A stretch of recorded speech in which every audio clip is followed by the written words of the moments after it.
Welcome to the Across the Pond Sports Network's WNBA podcast, Across the Pond Liberty. I'm Stacia. And I'm Kirstin. And got a very fun text message last night from my friend who I was watching the Wings and Lynx game, and I'm going to not quote it directly because it is an R-rated text. So one of my friends sent me a text last night because I was watching the more competitive game, and she said, Asia says, blank Stewie and blank Alyssa Thomas, I'm the MVP. Because Asia Wilson decided to make a statement last night. Maybe she heard the podcast. Maybe she heard that you were choosing Asia and I was choosing Alyssa, and she was like, you guys both just need to choose me over Alyssa and Stewie, and dropped 53 points last night, which was amazing. And sorry, we're dipping in on the Aces podcast and WNBA podcast, but when there is a WNBA record that happens, we have to talk about it. 53 points, 16 of 23 shooting, 20 of 21 on her free throws. The Aces score 112 points, and she ties the WNBA record, sharing with former teammate Liz Cambage. Asia, coming off a loss, and then shows out. Yeah, I think this is a bit of an answer back from Asia after a couple games, particularly against the Liberty, where, they didn't get the results they wanted. We then went on to beat them again, and then they played the Sparks, who also went and bet the Aces. So I can imagine that was a big disappointment and shock to the system for both the team and the fans. And Aja just came out and blew them out of the water. 53 points is insane, almost half of her team's total scoring, and I think more than half of what the other team scored. Like, crazy. She absolutely answered back, and yeah, just back on our conversation from last week, she must have heard us. She must have heard us and just been like, I need to send a message to these people. Yep. It's like, oh, yep, there you go. She must have heard us. This is where the conversation is going to get into with Stewie and Asia, because as well as Alyssa Thomas has done, there's also the problem of media, where Alyssa Thomas is, and the fact that she's not a shooter and a showy. She just does all the hard work. So, I mean, she's in the conversation, but then the conversation is going to be locked in on Stewie and Asia. So Asia's had 42 points, 53 points. Stewie's busted out 42, 45, and 43 in 3 games. So what is the bigger accomplishment? 3 40-plus games or a 42 and 53? And yet we still have, I mean, the Libs have 8 games left and the Aces have 7 games left. So what does one have to do to put them over the other in the MVP voting if it just comes down to them as players? Because I mean, their teams are both great, and the Aces, we believe, are going to be the 1 seed and Liberty's the 2. So what would give one the edge or not? That's the question right now. Well, you asked this to someone who is incredibly biased, but I think something we've spoken about briefly is the fact that Aja is in a settled team who she's just won a championship with, who she was just Defensive Player of the Year. She has that kind of basis and understanding and chemistry with that team where she's expected to perform, and she can rely on her team to help her to perform to MVP caliber. Whereas Stewie has come to a new team, she's got a new coach, she's in a pretty star-studded lineup, and she has managed to adjust her game so much and take a step up from what was already like incredible gameplay that she was showing previously at Seattle Storm, and is having 3 40-plus point games, being Eastern Conference Player of the Year multiple times, just won Commissioner's Cup. I think that speaks for itself. I think, yes, if we're speaking just as the players, as on paper, as they have played, it's very hard to decipher, but I think also consideration has to be taken for the circumstances, which are that Stewie's in a brand new team, brand new coach. It's a lot to move and it's a lot to adjust to a new kind of environment, team chemistry. Everything has to be adjusted, and mutual understanding has to be made in order for a player to be able to perform like Stewie has. So for me personally, I think Stewie has had the bigger kind of battle this year in adjusting and kind of finding her footing. And not only has she found her footing, but she's playing so well. And so for me, I just think it's Stewie. It has to be. I mean, I'm gonna agree with you on that, that it's Stewie. This doesn't change that. It definitely makes me have to prove my point a little bit more because Asia's doing well, but also Asia has to step up because even just losing Candace for a bit, we've shown it's been shown they've had 3 losses in the past 2 weeks, even though one's not on the record. So that is definitely a big, she has to step up. Candace isn't there to take on the load. Even like what was it, like 9 points and like 7 boards, but that's still like a big, because you rely on her to score, and she's one that will score and step up and can score from anywhere. So Asia's really just kind of like taking it on her shoulders, and I kind of like the idea of Asia scoring 53 points. Is as you say, as fit as she is, as in shape as she is, she's gonna be fit. But let's wear Asia down. Let's Yeah. keep wearing her down for like the next few weeks. Score 53 points. Put in all the work, girl. Like, then tire out. I mean, it's not gonna Mhm. happen, but Yeah. one can hope. One can hope. I showed my roommate some clips of Asia last night, like after they won the title, and she was just a little too sauced in that press conference because I Yeah. was looking up her highlights for the 53 points, and then I was like, "Oh, you've got to see this," and it's just great. And then her and Sid Colson dancing on the bench. So nothing but love from Asia. Even though I do want you to lose to the Libs, nothing but love Yeah. over here Of for course. Asia. Right. Speaking of Asia, we said last week, I think we both just were flying high off 2 consecutive wins over the Aces, that we both picked them to win, and they did not. Thank you, Chelsea Gray, for triple double, getting your 22 points, 22, 11, and 11. So great job for the point god. And as much as this game was within 6 points in the fourth quarter, it was one of those games that after 1 point, I didn't really, after the first half, and then even in the third quarter fighting back to get in it, I just didn't feel like the Libs had enough juice to overcome it, and Vegas was a little mad, in that second quarter, and you got outscored by 9, and you got outscored by 4, so you're down 13 at half, even though you win the third quarter, which I know has always been a point for you talking about, but they only won 1 quarter this game, and so as much as I was hoping they could string it together. Just didn't feel like they were as in this as they could have been, but they are also on a 6-game road trip, and they did just get that money. So Yeah. it's not as, I don't know, what's the best way to say this? Not as they weren't as tenacious as they needed to be to win, and Vegas needed this win more, and that was kind of very apparent in this game, as the Aces win 88-75, but still kept them below their season average, Mhm. 94. So despite 88 points, there was some upside to this game, but Yeah. not enough. Yeah. No, it was I completely agree with you. Just watching the game, we started off so strong in that first quarter. We were up 8-0, and I was like, "Oh, wow, this is just gonna be another game where we're gonna fly past Vegas, and we're just gonna keep building up our little, mountain that we're on right now."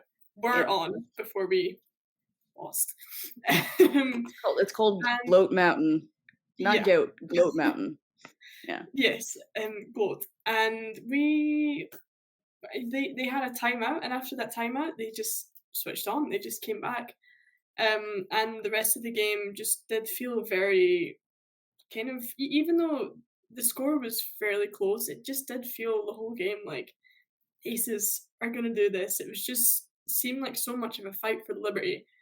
Um, and I think particularly with the games that they had after losing to us and then losing to the Sparks, Vegas needed it. They really needed it. They needed not only to kind of rebalance the multiple losses they'd have, but particularly the losses they had against us.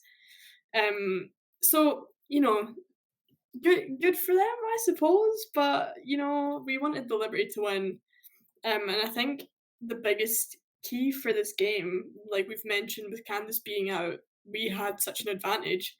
having one of their best rebounders out of the game. John Quill was on fire, and then come this game, very quickly into the game, John Quill gets in foul trouble, so she's out pretty much for a significant portion of the game, and I think that is really what killed us in this game. It was just without Jonquil, who has been absolutely performing, she was Commissioner's Cup MVP, like she's been standout, particularly in these games against the Aces, where she has also been matched up with Aja. Um, she she was in foul trouble. We couldn't put her in, and we lost out on those rebounds. If they out rebounded us, 35-28, I believe. Yes. And Aja scored a lot more points this game than she has in the past few games against us. I believe the past couple of games she's not scored more than 10. So 21 points on 8 rebounds. Like she had a good game, and I think really, really that's down to Jonquil. Well, and then, not only just the rebounding, it was like 50-50 balls. Vegas, I would say, is faster than us, but the 2 games that we've won against them, we have played in the way that slows them down, and they've played at the Libs pace, whereas this game, I think when they needed to, Vegas sped up, and then Vegas got all those 50-50 balls, and so that was just like that that went a little bit harder, but when Chelsea Gray gets 11 rebounds, which is not something that is a Chelsea Gray stat. That just lets you know how much that Vegas just wanted this game. I mean, oh, Chelsea Gray, you were the leading rebounder on your team. You led in points. You led an assist. I mean, just being super selfish. And super selfish as a point guard. How dare you help your team win? And then lead in all 3 major categories, but she had 11 rebounds. She has averaged this year less than 4 rebounds a game, 3.9 rebounds. And so stepping up, she wasn't gonna let him lose that game, and that's what the leader does. So not only Asia, but we talked about this when Sabrina did some things when she was shooting off, when she had her triple double. She averages, was it like 6, 7 rebounds a game? And then she'll step up and do all those things. But Chelsea Gray doing this as a point guard is different because she's at the top of the top of the key facilitating, whereas Sabrina being off ball can sneak in and get a bunch of those backside rebounds and help a little bit more and get all those rebounds. But Chelsea just did it, and the Aces just looked cleaner than we did. And we're going to get to it because they are going to play the Aces again on Monday for the last time in the regular season. So it's 2-2 right now. Even though the Aces have 2-1 in regular season games, but 2-2 this season. But I think my biggest question for the upcoming Aces game is, are we going to have a good game that's back and forth the whole time? Because in the 4 games that they've played, at like a certain point during the third quarter, it feels like we know who's going to win this game. Even though this game was the closest game that they've played, it didn't feel like the Libs were going to come back and win. So that is going to be what I would like to see. I'd like to see that kind of championship fight where no one knows what's going to happen. Yeah, And I I mean, think I do want the Libs to win, and I love when they blow them out. But I'm like, I want to see I want to see the like a claws come out. competitive. Yeah, Yeah, yeah, I want I that. think I that's want the the Mystics games for the Aces. yeah. Yeah, That's the thing I enjoyed so much about this game was just how competitive it was. I mean, we had those little.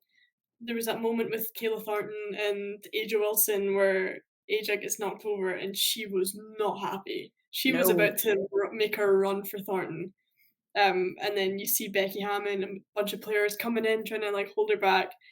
That's the kind of fight you need. You watch Chelsea Gray in that game. She had that real hustle play. She's such a hustle player. She's probably my personal favorite player on the Aces just because she's so all around as she's shown in this game. She is the point god. I mean, she's the point god, and she just makes everything look so effortless. Like she makes just some of the coolest shots, and I'm like, she just runs off like straight face, like nothing happened. And then with Kelsey Plum as well, she's so feisty. You just see the way she defends on ball. She's constantly like little jabs. A lot of stuff she gets away with purely yeah, because she's encompassed this kind of feistiness in her play that means she gets away with being extra physical with people.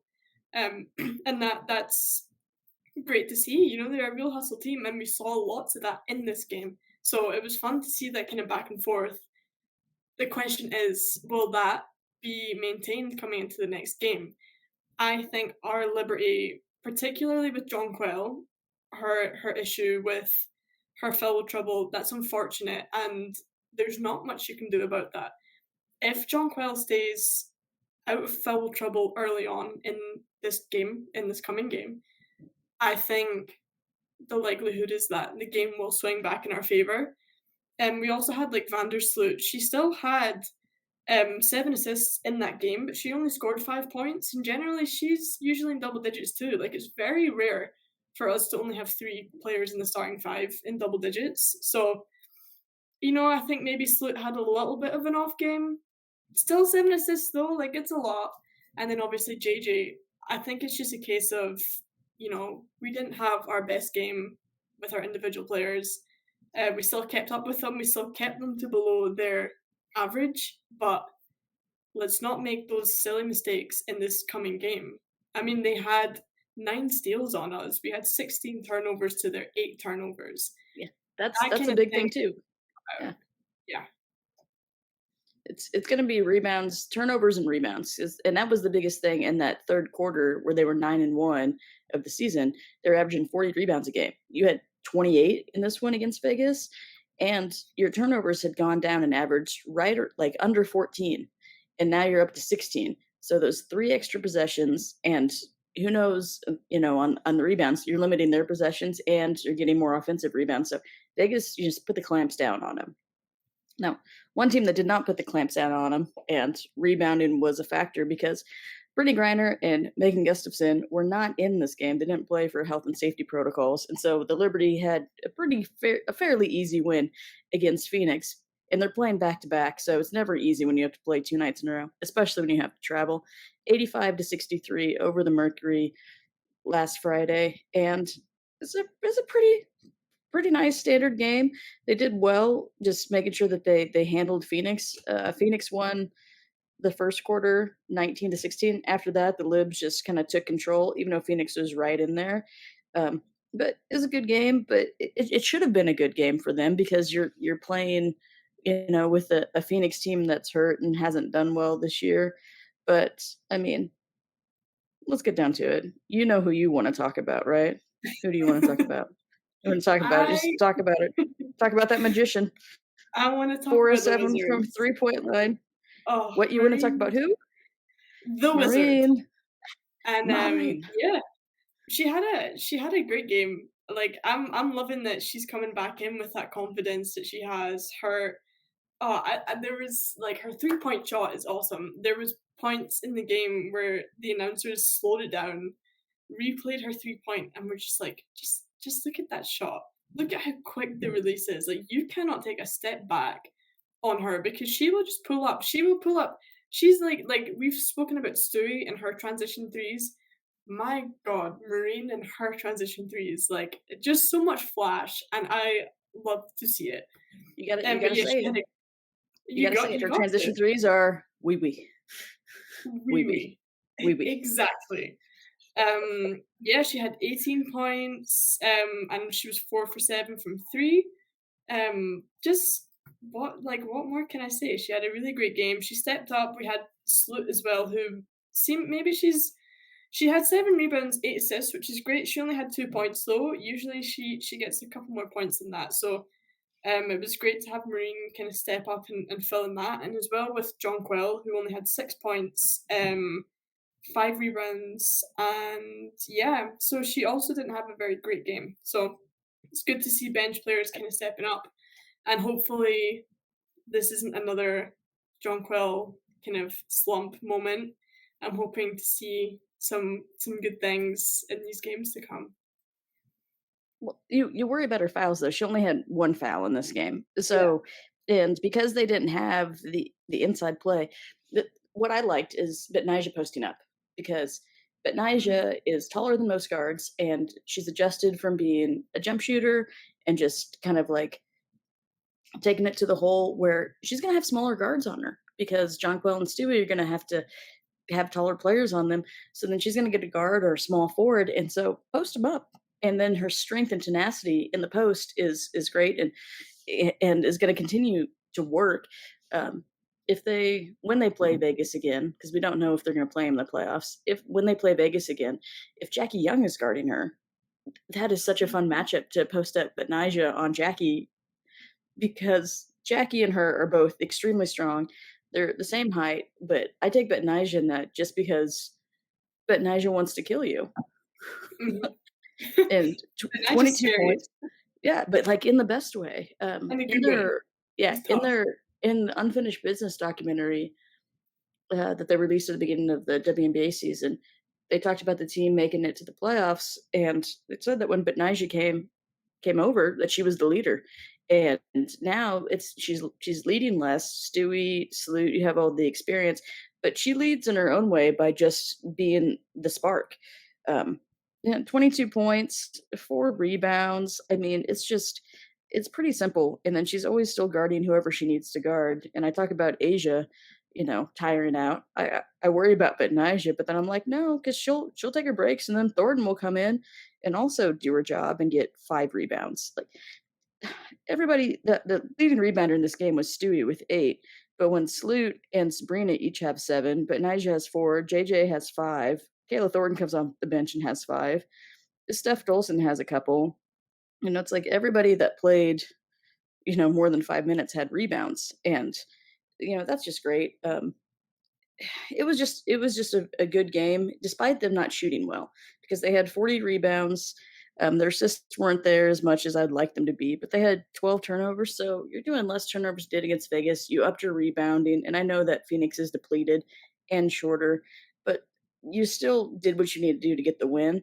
Um, it just, that's all you got to do. It's you playing back to back. You got to win. You scored 85 points. It's a win. Like, there Yeah, wasn't too much to yeah, there wasn't too much to, like, complain about, but there was definitely a yeah. lot to improve upon. It was one of these games where you kind of I mean, we both said it last week. We kind of expected that we would win this game and that, if we didn't win, what's gone wrong, pretty much. So a win's a win, but I completely agree. I think for 85 is still a lot, but for our kind of track record and for playing Phoenix, like I would have thought maybe scored a bit more. Maybe we were a little bit lower than usual on our assists as well. I mean, they almost matched us on assists with 16 to our 17. Um, so I do think that it was a bit of a maybe a bit of an uneventful game.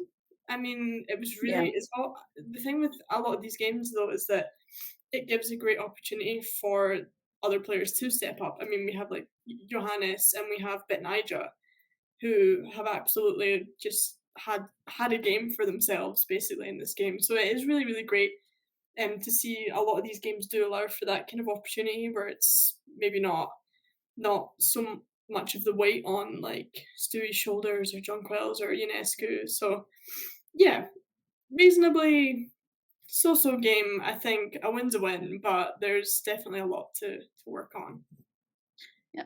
I'm gonna bring something back to the Aces because I'm watching this game, and I didn't think that I could love Steph Dolson any less than I do, but I do now because I just need to ask her what she was doing wearing black shoes in, like, crew white socks that looked like she was a tap dancer back in the day going to, like, a recital or dance rehearsal, or, like, she needed to have a skirt on and be, like, in the 1950s, like, school uniforms the way that Schoolgirl. those black shoes and white and I was like when Kelsey Plum said that about Candace Parker. Candace Parker's wearing black shoes and white socks, and I do not get it. And at least Candace's were, like, pants that went up to the uniform. These are just, like, just above her ankles, and I was just like, "Steph, oh my gosh." I was like, I cannot approve of this, and there's so many things that she does that I approve of, but those black what was that? I don't know. It's What a is the fashion picture that statement.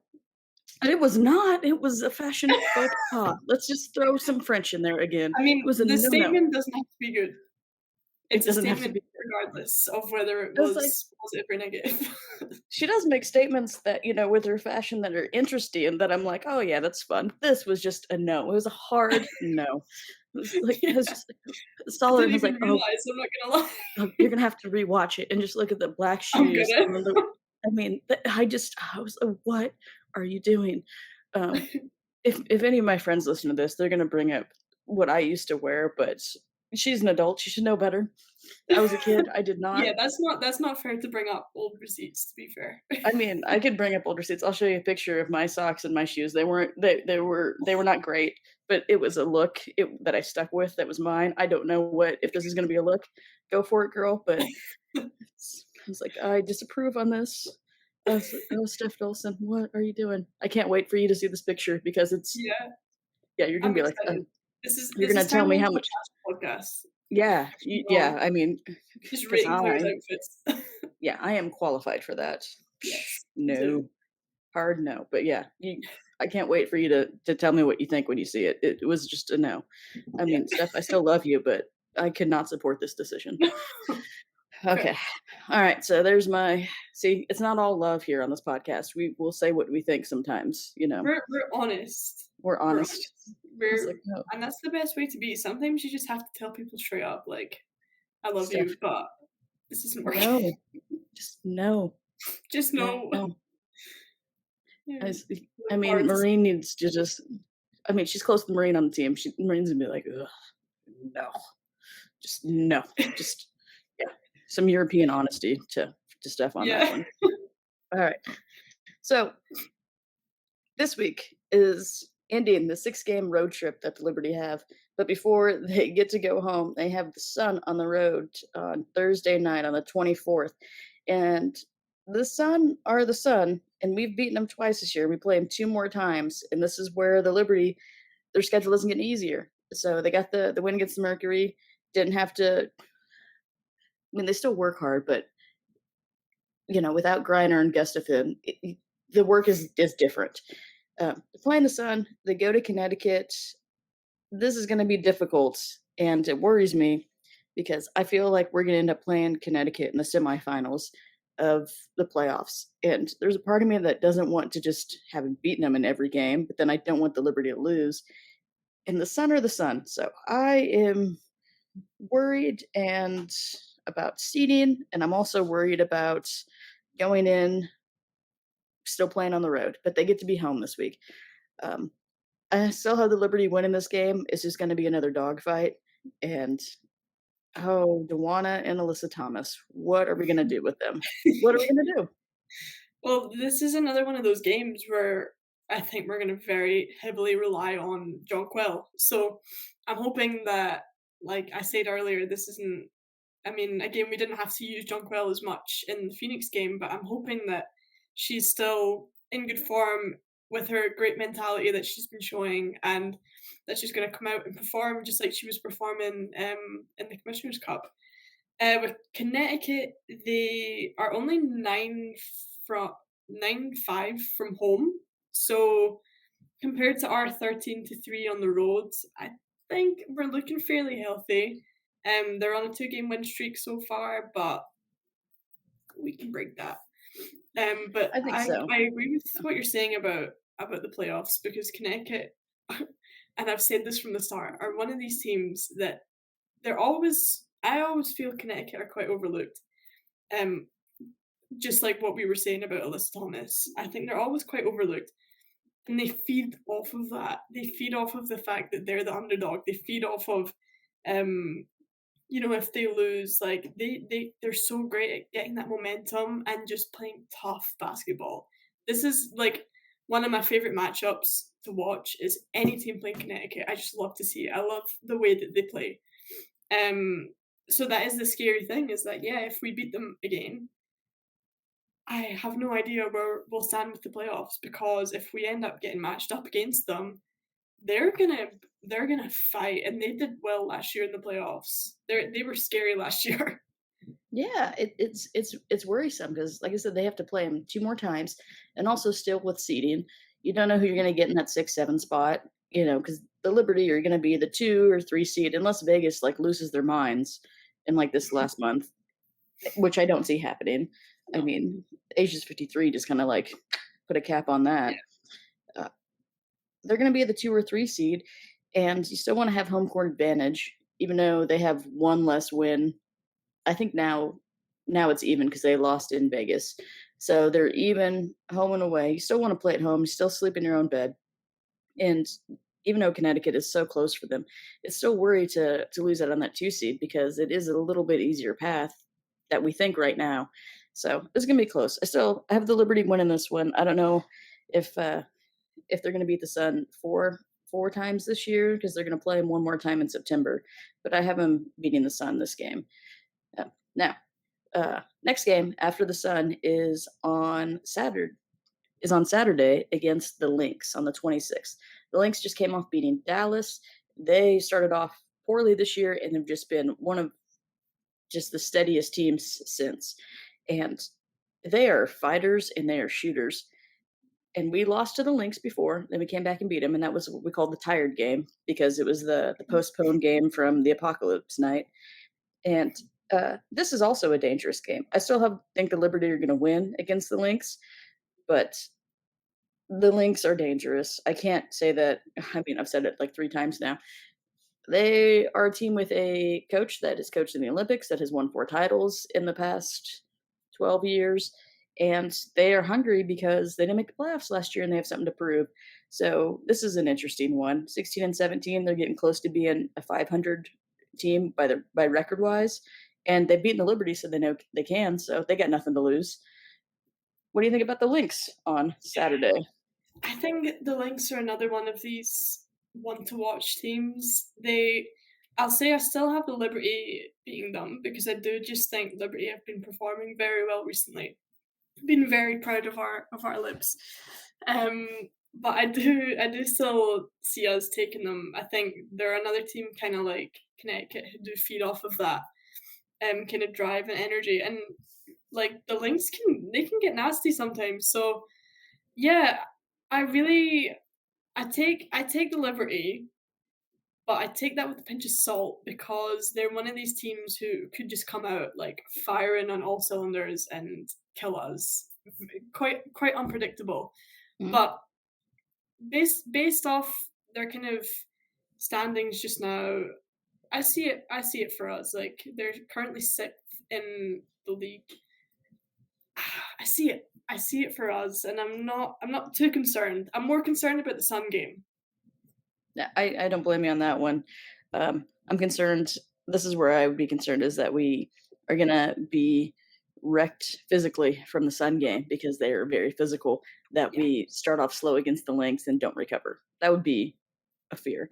All right, so but they have breaks. They've got a day break and they're not going that far. They go to Connecticut, come back home, have to go to Minnesota, and then they are at home because they can come back home, week rest almost before they have to go to Connecticut, go to Minnesota, and then they're at home against the Aces on Monday. And WNBA does not play on Mondays until the end of the season when they have to get the games in. Um, but this is a what I like to call like it's the last game of the series with the Aces, and because it's on Monday and WNBA doesn't play on Monday, it's a spotlight game, Liberty and the Aces. Last time the Liberty and the Aces were in New York, had all kinds of celebrities, had the sellout. This is at 6 o'clock Central Time, sorry, 7 o'clock Eastern Time in the States on ESPN2. I'm looking forward to this because when you're the lone WNBA game and you're breaking the WNBA, you know, unwritten rule of playing on Monday, everybody knows that this is something that people want to see, especially at the end of the season. This is the 4th regular season matchup. They didn't know if it was going to be the 5th time they played. So technically, this would be, this is the tiebreaker. They're 2-2 against each other this year. What's going to happen for this one? And this is, and where they're sitting in the standings, this would be kind of like the Liberty get 2 games at home, the Aces got 3 games at home, even though the last game would be in Vegas if they made it to the finals because Vegas is going to have the higher seed. But it's got that possibility of being the game that kind of like sets the tone for what's going to happen. Last time they're going to play, they wouldn't play each other till October, I think, for the if they both made it to the WNBA finals, so then they'd have a month away from each other after seeing each other so much this month. That is got Yeah, drama written all over. I'm yeah. gonna say that I I would say that I think we're gonna beat the Sun. I think we're gonna beat the Lynx. I don't think we're gonna beat the Liberty or beat the Aces. I don't think the Liberty are gonna beat the Aces. They could. They're not gonna have a perfect week. Whether that means they beat the Aces or not, I don't think they're gonna have a perfect week. If they did, I'd be very impressed. But I say the Aces are gonna take this one just because the Aces have to prove to themselves that they can win in New York. So I take the Aces on Monday. Oh, Mm, that's a face. this is tough. I really don't want to jinx it, and I actually do kind of agree with you that I'm not sure that we'll go 3-0 this week. That's tough. That's tough. Okay, maybe I'll retract my previous statements. I Ooh, think we are gonna beat the Aces. I have this feeling. I see it for us. I think this is quite a big like, kind of climax to the season. Um, and with us not seeing them for another month, they're gonna be hungry and they're gonna want to send them a message, something that they can sleep on for a month, think about, have nightmares about, kind of thing. Um, but I don't know of Connecticut and Lynx. Then I think there'll be one of them that they don't win against. I would rather, for some reason, they lose to Connecticut because I think it'll just hurt a bit more if they lose to the Lynx. So yeah, I'm gonna say that. I think they're gonna go 2-1. I think we will beat the Aces. I just think we've kind of I know this game we played doesn't show for that, with us losing, but I think that with Jonquil in good form, we've kind of figured out how to play them.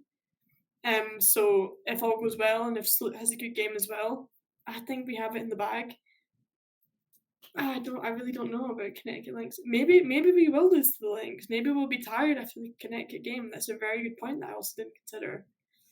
Yeah, there's this is a they're playing 3 games in 5 days, and they're playing against yeah. quality teams. They're playing against the 3 seed and the 1 seed, and currently the 6 seed in the playoffs. And I know the Lynx don't have an above 500 record, but they they do not play because as of right now, the Sparks are the 8 seed in the standings. They do not play a team that is not in the playoffs anymore. That game against Phoenix was the last team that currently wasn't in playoffs for the Libs. So their schedule is ridiculously hard compared to the Aces is easy because they have the Storm and the Mercury multiple times at the end of the season. I I know that they have one of the teams multiple times, so they've got a way easier schedule. And so this is going to be difficult, especially because especially because the Liberty have that home game against the Aces, then they'll have a home game against the Sun in September, and then their last 2 games are going to be at home. So they still have to go on the road in their last, to Dallas and Chicago, and then they're going to play the Mystics and the Sparks. And the Sparks, I mean, they just beat the Aces, and they hadn't beaten the Mhm. Aces in a long time. So it doesn't get any easier for them, but this Thursday, Saturday, and Monday are going to show the toughness of the Libs, and that's going to be the biggest thing that I think we can take away from it because you're playing 3 playoff teams that are good teams that are tenacious. What are you going to do? What are you going to do? 2 on the road, 1 at home. How are you going to respond? Even if you lose one of these games, how much are you going to be in this? How much are you going to fight? How much of those 50-50 balls going to go there? How much are you going to rebound? And how many turnovers are you going to have? Rebounding and turnovers. Those are going to be the biggest indicators for these wins, in my opinion, compared to that's just going to be the biggest ones. Not just Jockwell and Yeah, Sloot playing well, even though those two are rebounding and turnovers big yeah. time, but it's gonna be everybody. John Quell's got to limit turnovers in the paint, and then all the other players that come in have to do that. And the biggest thing that has to happen is Stef Dolson cannot make another fashion faux pas. Oh, It tell me has about to. it. I No, mean, that's what's gonna happen. Rebounding, that's what'll jinx us. yeah, that fashion. I mean, even though they did win, maybe she should keep it up. But it was against the Mercury. without Griner. Yeah. Maybe. We'll see. We'll see what happens. We'll see if she has a bad shoe sock combo again and how they fare, and then maybe we should just keep it up. Who knows? Yeah. My week's Who knows? predictions I can't make right now because they are based off of how good the fits are pre-game. Yeah. So I mean, you guys, the listeners, you will see, you will watch the game, you will watch the preview as they're all walking through the tunnel, and you can judge for yourselves how much you like the outfits. If you think you don't like them, there's my prediction. We're gonna lose. Okay? There's your answer. Is your answer. If you don't like the fits, it's not gonna like then It's we just should not just gonna quit. work. If you don't like the Yeah. fits, we should just quit. Yeah. Okay. Mm. But yeah. Rebounding and turnovers. I think we're in agreement on that one. And that is a Yeah. lot on John Quell and Sloot. Everybody else does their jobs. Oh man, we're putting pressure on just two people and it's the team sport. But we will see how it fares out. Liberty go 1-1 this week, lose to the Aces, beat the Mercury, and then next week they have the Sun, the Lynx, and the Aces. We both predict they're going to go 2-1. We don't necessarily know where that's going to be because it could be any of them. You know, it could be any of them. We Outfit still predict. pending. It depends. I mean, it depends. Yeah, Depends. good teams. This is a tough league, but we both think they're going to go 2-1. As long as they come out with a winning record against these three teams, if they get Mhm. that, if they get the two wins, I will be happy. That's what they need to do. They need to keep that going. Um, heading heading in the middle into the middle of the fourth quarter. That's what's happening this week. But we will see how our libs do. They're sitting pretty in the two spot in the standings, and hopefully they can stay there before the end of the season, but they've got a playoff spot locked up, which is very, very nice. Very Yep. nice. Go Love to see it. Libs. Go Libs. All right. So for Across the Pond Liberty, I am Stacia. And I'm Kirstin. All right. See everybody next week. See you next week.